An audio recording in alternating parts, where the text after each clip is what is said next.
Hey guys, it's Missy Wolf, and I'm here with Keith Walker. What's up, everybody? How you doing? Thanks for checking me out. Oh my gosh. Okay, I'm just going to warn you that I have a lot to talk to you about. You are actually one of my favorite people that I've researched so far, and I'm super excited about several things. But you have a new EP coming out. And so I wanted to start with that. It's coming out in May. So tell us about that. Awesome. A lot happening this year.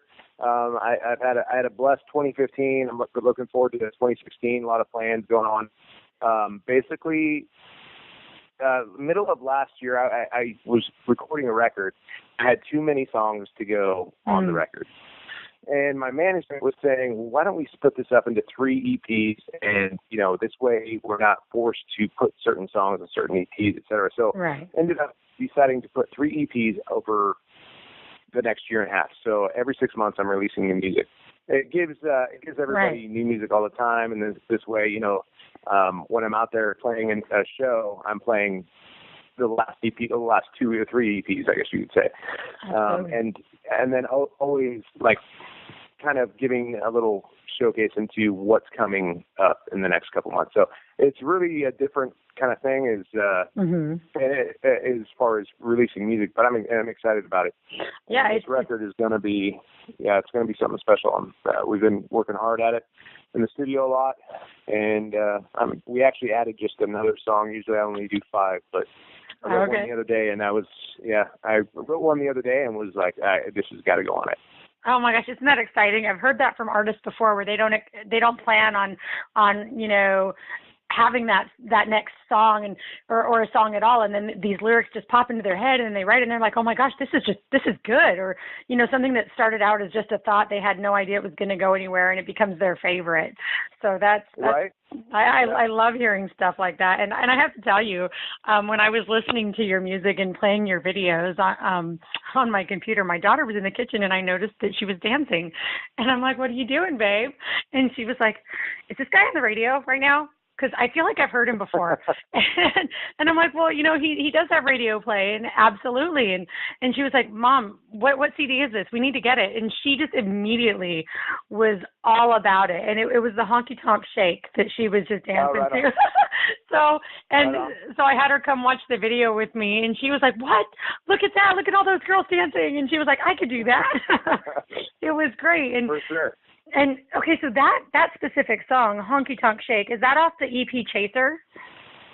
Yeah, it is off Chaser. It's actually a single we put out last year, and I have a promotions company that's out there pushing it, and I met them last year, and they're just awesome people. And they work with like Sam Hunt, and they heard my stuff and they took me on as an independent, which is amazing. Right, absolutely. And so they were like, we love your music, we want to work with you, and so they're one of the most reputable companies in town, and it's one of those turn the corner kind of moments. And they're a great company, but they ended up pushing that song to 27 last year, so it was. It did, yeah. I was looking at that on the Music Row Country Breakout chart, right? I mean, that one, and it wasn't even that long of a period, and I was very excited to see that, and so good for you, and good job, Richie Promotions, because that's really pretty amazing. I was reading a bit about that story as well, and how much that they've been working for you and pushing your stuff, and I think that's great, and it's one of those stories that you want for everybody that you see that's talented, right? So bravo to you that you got that. I think that's incredible. Thank you very much. Thank you. It's one of those moments in your career where you sit back and go, this might be something. Right. So, no, that's great. And one of the things, I don't know if all of your fans know this or not, but you've had a song featured in a movie as well, and it was your song "I Know a Corner." Can you tell us what movie that was and how exciting that moment was for you? Because for me, I'm not an actual artist, but I can imagine the level of excitement when you know that your music is going to be on a film. Yeah, it was kind of a surprise. This company reached out to me, and they had heard "I Know a Corner" on, I think, Reverb Nation or something to that effect, and they said, hey, we love this song, we'd love to pitch it for this movie, are you up for it? And I said, yeah, whatever, go ahead. And, Right. because I was just like, yeah, all right, if you can make it happen, great. But I wasn't putting too much stock in it. And they called me back. They're like, okay, the movie company loves it. They're going to go with it. And I'm like, okay, let's go with it. And, we went back and forth, negotiated everything. And then all of a sudden, I was like, well, when's this movie coming out? Because that was a year ago. And then all of a sudden, I see that they start going to like, Sundance and whatever, all the movie premieres. And it's called Big Significant Things, and it actually fits me perfectly because it's about the South and a guy going through the South. And actually, I think he was a star in that HBO series. I don't know, it's some about ice and stuff. Yeah, I know. You know what? It's funny is I know what that is, and I didn't write it down, and I'm like, great, why didn't I write that down? I'm so bad with names. Plus, I never watched it, so I couldn't tell you. Right, I know. I never did either, but I remember seeing it all over the place. Oh my God! I was like, oh, this is cool. And his name is Harry Lloyd, and I saw the movie and was just blown away by his acting. And it turns out that I did not know what they were going to do with the song. I thought maybe they'll play it like for 5 seconds in the background. Right. Ends up, it's in the song 3 times, in the movie 3 times. The Harry Lloyd, the main actor, is singing along to the song for a good 30 seconds. Oh, they play it. Yeah, they play it in a group in like a party and stuff like that. So it was pretty cool. It ended up being like a theme song to the movie. So that's really, really cool. Oh, I'm excited for you. And, when I hear stories like that, I'm like, that's just great. Because I know, for me, when little things happen, it's those little things that are great. And, what an awesome surprise to, know that they're going to play it in the movie, but not realize they're playing it several times in the movie. It's really cool. I know. That's really cool. It's pretty neat, for sure. That's great. And I know I wanted to ask you more about the Honky Tonk Shake too, because am I right that song has its own line dance? It does. It actually has its own line dance. There was a girl in Texas who heard the song through my wife's mother, actually, and she said, "Hey, listen to this," and they're from Texas, so she goes, "Oh, I know the Dallas Cowboy cheerleaders, and I know all these other cheerleaders and stuff like that." And she goes, "What if I coordinate, or what if I put a dance together, and I get some girls to dance to it?" And they sent me that video, and I was just blown away.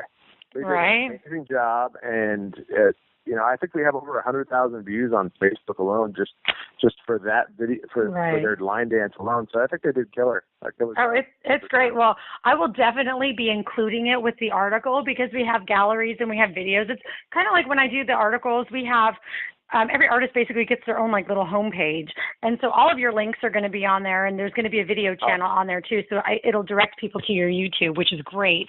But I definitely have to include that one because it was so much fun to watch. And you're right. I mean, they did a great job. So good job for her. That's great. I'm so excited that she took that initiative and then she liked your song enough to do that. I mean, first of all, those girls were rocking it in that video. They absolutely were. And it was a really cool thing to see. And I was kind of floored because I thought, wow, this song got its own line dance already. Like, this is the coolest thing ever.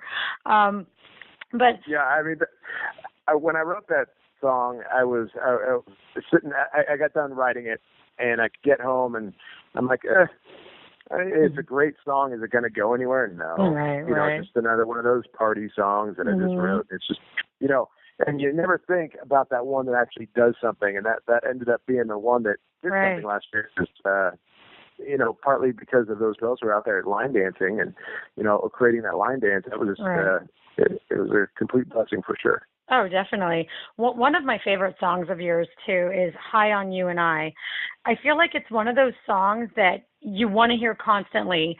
And when I say that, it's because, like, there's certain songs that really stand out to me where you just can't help it. You just want to hear it all the time. And one for me is Chris Young's I'm Coming Over. And, the one that he just did with Cassidy Pope. Those two songs are some of those for me that I just want to hear them over and over. And so on High on You and I is one of those songs for me. It is such a great song. I absolutely love it. And so I wanted to know, was there personal experience in this song? What was this one about? Because it seems like it's, just, I don't know. It just seems so relatable. And I thought there's no way he didn't write that about himself, but I could be wrong. Yeah, so I wrote that with a buddy of mine, Eli Rhodes, and he's a hell of a writer here in Nashville. Mm-hmm. And this is like the third or fourth song we've written together.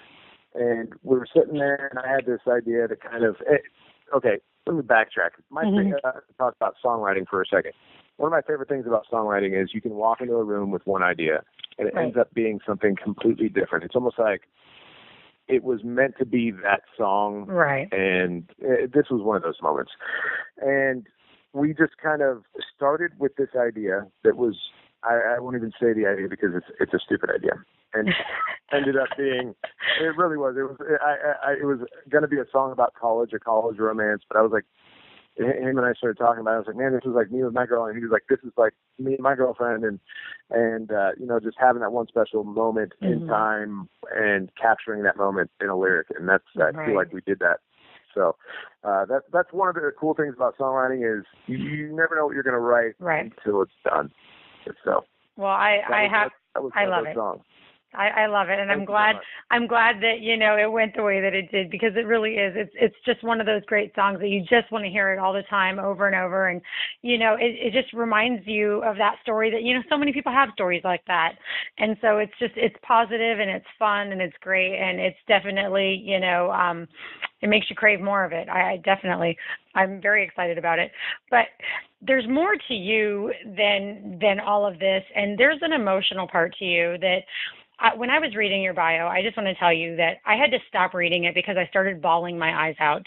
And my daughter came over to me, and she was watching me cry, and I was trying to explain it to her. And then she was like all teary-eyed, and she was trying to ignore that she was, but she was. And I was like, oh, my God, baby, this is so sad. And my goodness, the reason you started your career, your singing career, and what you've been through with your brother, I just want to say wow. And first of all, prayers to your brother and your entire family, because this story is so tragic and heartbreaking. And I know people that are listening may not know what that is, and I don't know if you want to talk about it, but I just really want to talk about it. I just so if you want to tell everybody then what that was about, because for me, I immediately was just heartbroken for you, for your brother, for everybody. Yeah. So basically, what happened was,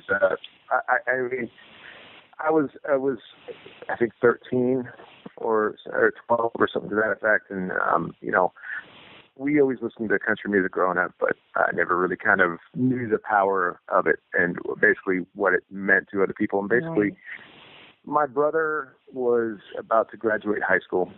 And his high school sweetheart, the one he had talked about since he was a freshman, the one he had tried to get. And when he was a senior, she finally agreed to go out with him. And they were this couple, this power couple that everybody just was like, oh, look at them. And his whole goal in life at that point in time was, my whole goal in life is to marry this girl and to make a family with her. And he was 18. He already knew what he wanted. Right. And then 2 days after they graduated high school, she had never driven before, and she had just gotten her license. Makes a left turn, and just she gets hit and gets in a horrible car wreck, and she ends up in a coma. And so my brother, he's in a bad way, like you wouldn't imagine, like anybody would be going through with a loss like that. And I'm pretty young. I think it was like 14 or 13 actually. And he goes, hey, Keith, come here. I want to show you something. And he takes me into his room. And he goes, listen to this song. And he puts on "Don't Take the Girl" by Tim McGraw. And he just starts to sing the song. And at one point, I swear, he doesn't even realize I'm in the room anymore, because he like hits his knees. He just starts singing out loud, like he was saying a prayer. And it was just one of those moments I was like, wow, this is what music does. Right. This is what country music does. It got him to, really just not shut down in that moment. And I think the music is really what helped him a lot during that time. And it really said something to me. I was like, this is what I got to do with my life. Right. And that's where I started. Wow, yeah, that was such a heartbreaking story to read, and I mean, I was just in tears because I could picture it and I could see it. And that song in country music to this day, I feel like that is one of the most emotional songs out there. Oh, absolutely. Tim McGraw did an amazing job with that song, and his delivery on it was very, very, very emotional. And then the video that they put with it, it's like, oh God, like it really. Oh, no. It really was, and that was my first experience with a really emotional song. You know, I grew up with Barry Manilow and Bon Jovi and Neil Diamond, and, you know, I was kind of all over the map, but when I was in high school and I started listening to, you know, country pretty much full time, and Tim McGraw was one of the very first artists that I remember, like, actually moving me. Him and Travis Tritt. Travis Tritt had one, too. Oh, gosh. That man had some emotional songs as well. Oh, he had a lot of them. He's a brilliant artist, too, for sure. Yes, my hat's off to both of them. Absolutely.